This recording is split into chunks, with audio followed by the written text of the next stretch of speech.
With immigration to the United States on the minds of many, today we highlight some of the works by immigrants on display in our galleries, both permanent and temporary, and share those artists' stories from colonial times when artists came seeking new opportunities to the mid-20th century when the Second World War cast its shadow across the globe. John Smibbert was born in Edinburgh, Scotland, and emigrated to the American colonies intending to take a teaching position at a new college in Bermuda. The college never came to be, and Smibbert settled in Boston. Jeremiah Theus was born in Switzerland and immigrated with his family to the province of South Carolina at the age of 19. South Carolina's General Assembly gave land grants and transport funds to encourage European Protestants to settle there. William Keith was born in Scotland, where he was raised by his grandparents. He immigrated to New York City with his family when he was 12 years old and became famous for painting American natural wonders. Pierre Dara was a Catalan artist who lived and worked in France, then fought on the side of the Spanish Republican forces against fascist General Francisco Franco until he was wounded. Franco's government revoked his Spanish citizenship. His American wife became ill in 1939, and while they were getting her medical treatment in the United States, World War II broke out. He and his daughter became naturalized American citizens in 1943. Osvaldo Luis Guglielmi was born in Cairo to Italian parents. His father was a professional violinist, and the family traveled frequently. In 1914, they moved to the Italian slum in Harlem, New York City. He often painted scenes of the poverty he saw there. Jan Matulka was born in Bohemia, now part of Czechoslovakia, and emigrated to the Bronx as a child with his family. Between 1917 and 1918, he traveled around the United States and the Caribbean as the first recipient of the Joseph Pulitzer National Traveling Scholarship, painting as he went. While in the Southwest, he became one of the first modern artists to portray the Hopi snake rain dance. He was one of the first artists to bring avant-garde painting methods to the United States.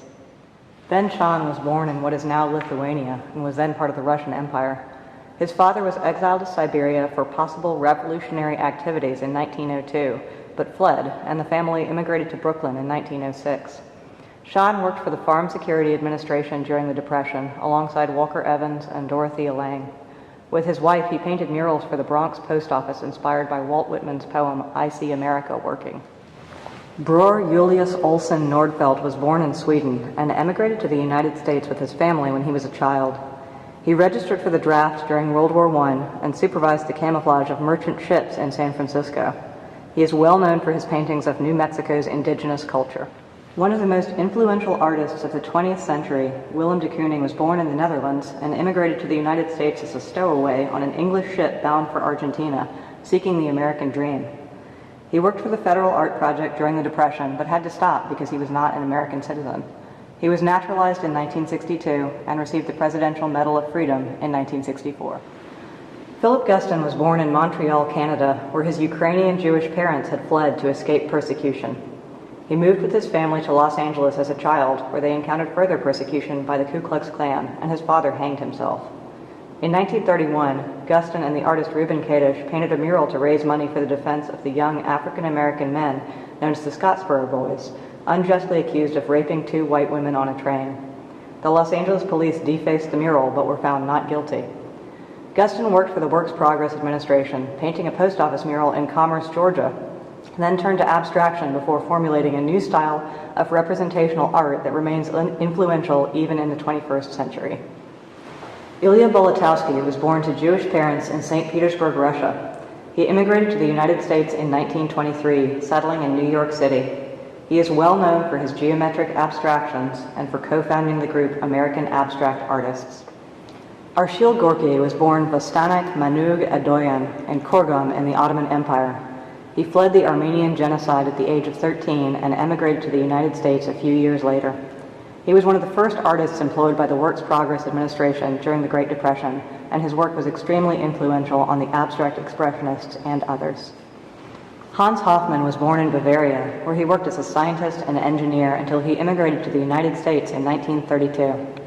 In New York City, he taught at the Art Students League, then left to found his own schools, where he shaped dozens of well-known artists, including Lee Krasner and Helen Frankenthaler.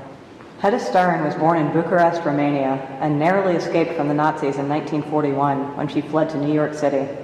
In 1944, she married the artist Saul Steinberg and became a U.S. citizen.